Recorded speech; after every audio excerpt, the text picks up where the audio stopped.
Logitech has released their new RS line of equipment for their direct drives, including this new hub. However, this hub is only really compatible with their own wheels. But what if you're looking for something different to use here? This is exactly where Max Papis Innovations comes in with their SimMax wheels that are racing-inspired sim racing wheels. For disclosure, the wheels were sent by MPI for review, and I've also worked with Max Papis before with the selections for a Racing Prodigy.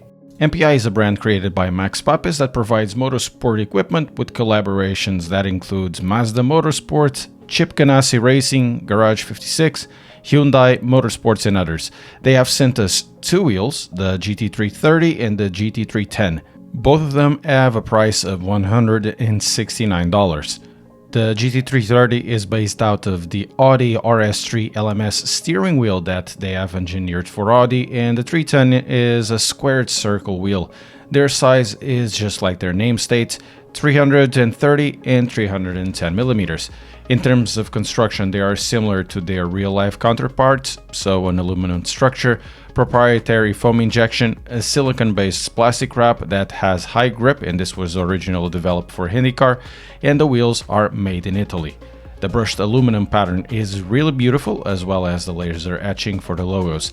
The GT310 that was sent is a prototype unit that was test battered, so it has a sticker at the center and also a lot of usage marks. The production units will have the same level of finishing as the 330 we have here for testing. Both wheels are incredibly light for their size. The 330 is 380 grams and the 310 is 655.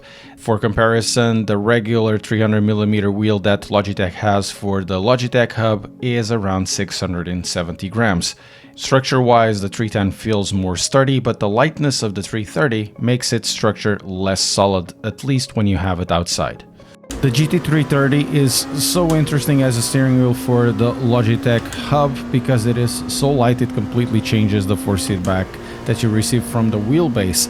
Wheelbases, the heavier the wheel that you put on top of the wheelbase, it means you're gonna have a more muted sensation on the direct drive or on your force feedback signal that you get in your hands. This is exactly the opposite because it is so light, it's 380 grams or thereabouts.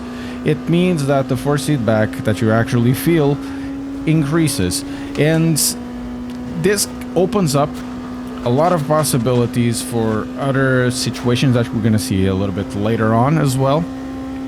But in terms of force feedback rawness, I think for the Logitech wheel, this is definitely the wheel that has given more force feedback feeling and without changing really any sort of power supply or doing any sort of modifications on the wheelbase itself because it is so light. But that lightness adds up an issue that you have seen, which means that the wheel will have some sort of deflection. It will warp a little bit if you put a lot of force into it. I will highly recommend that you use the 3 bolts at the back so you have more rigidity. It is not so much present here at the hub because we have everything bolted on. We have 3 bolts at the back and then the 6 at the front, so that helps out somewhat, giving it some rigidity. Still, if you put some force into it, it kind of feels like it is bending. It's not so much an issue, but you should have that in mind, especially for later on, which I'm going to show you something really cool. Now, in terms of size, that's the other point about this wheel. This is not a small wheel for this type of GT style wheel. What I feel about it is that it's slightly a bit too big for this type of driving. Maybe there's another use that I'm probably missing. This is based out of a real wheel that is used in cars, but generally for sim racing you want something a little bit different. For this hub, it is not really that bad because the wheel is at the same height as the buttons. You just need to scoot a little bit and you still have access to all the buttons except the ones at the bottom, but that would be independent of the wheel that you use. And if you are in situations where you're driving and you need, for example, go through a hairpin, you need to do a hand over hands, the 330 becomes a little bit too big. The Cosworth wheels that we are using here, it's about 300 millimeters to 90 if I'm not mistaken. So this one is about 40 millimeters wider. that means, you know, it's really not for these types of cars, and it's not really for GTs. GTs are now 290 to 310 with the modern iterations of cars.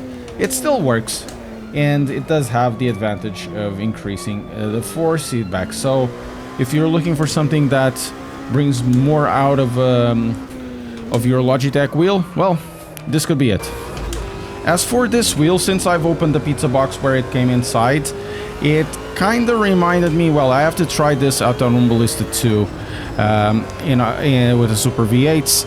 Therefore, we're using the 310 here because it does have the same type of format as the Super V8s, essentially a squircle of sorts. It's a square circle-ish, where it's more of a touring kind of racing wheel that you can use also on TCRs and stuff like that, but it still allows you, because it has an open top on bottom and it's not really a total square, if needed, if it goes sideways, and these things do go sideways quite often and oftentimes into the wall, it's good to have some sort of area at the top and the bottom so you can hold the car sideways, sometimes even over 90 degrees angles.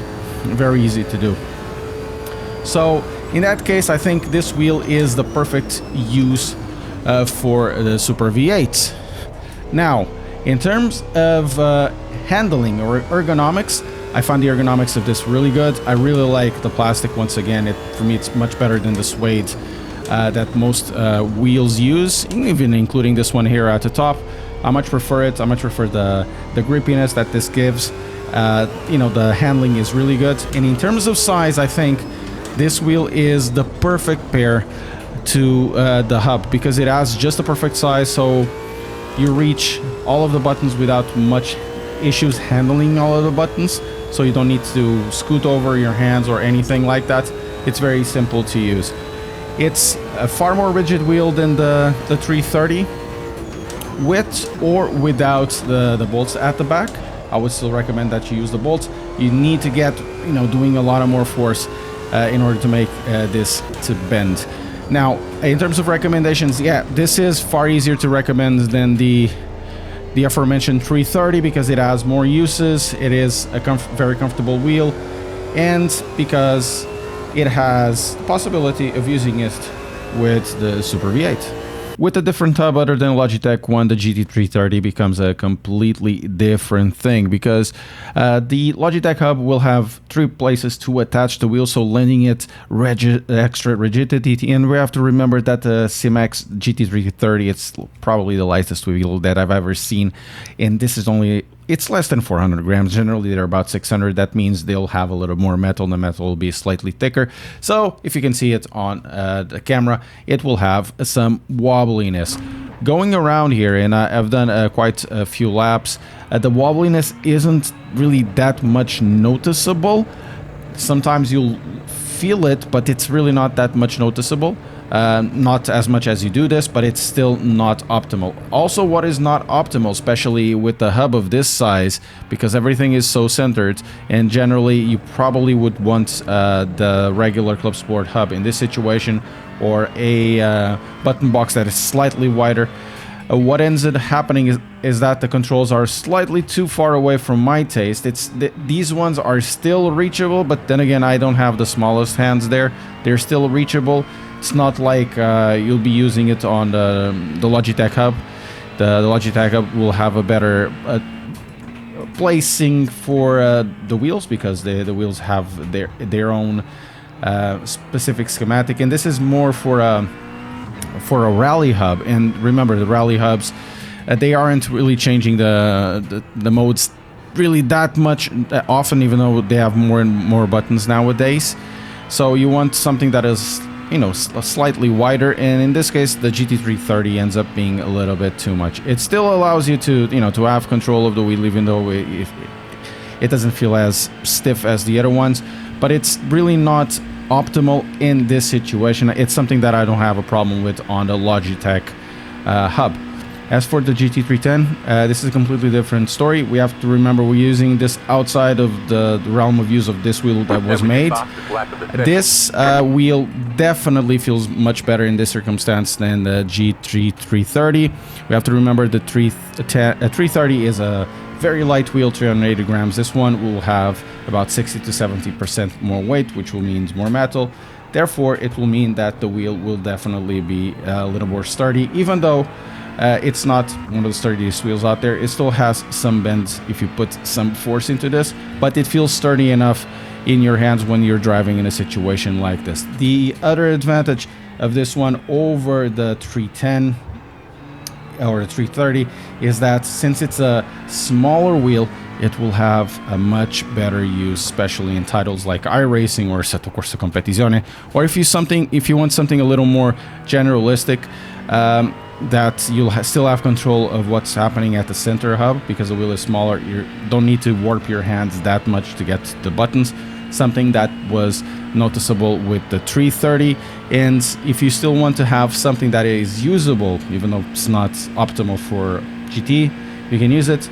But if you want to have something on the bottom or at the top to counter, an oversteer, you can still have something like this wheel because it really works well in all of those circumstances. This is perfect, for example, if you're using it with supercars or even with TCR cars or super tourers, something like that. This wheel will work incredibly well, and it does dabble, as you can see, in the GT space as well. The MPI SimMax wheels end up being an interesting proposition, or something a little bit different other than the Logitech own options, because we have to remember there's only really a couple of options for the Logitech hub, which are the choices that Logitech gives you, either through their own brand or through Momo. So having a little more choice is nice, and the good part of these wheels is that they're not only usable on these specific hubs, you can also use, as we've just seen,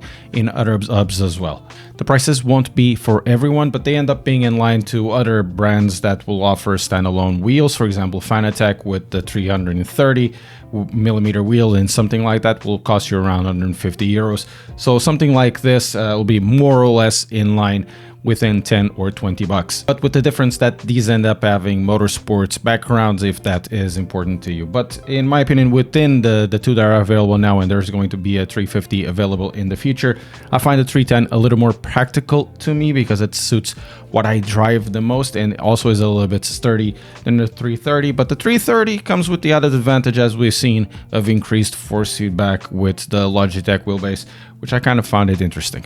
Though, press like and subscribe to the channel to keep up to date, because we're going to have a look at other MPI wheels, the SimLink for the Logitech G923.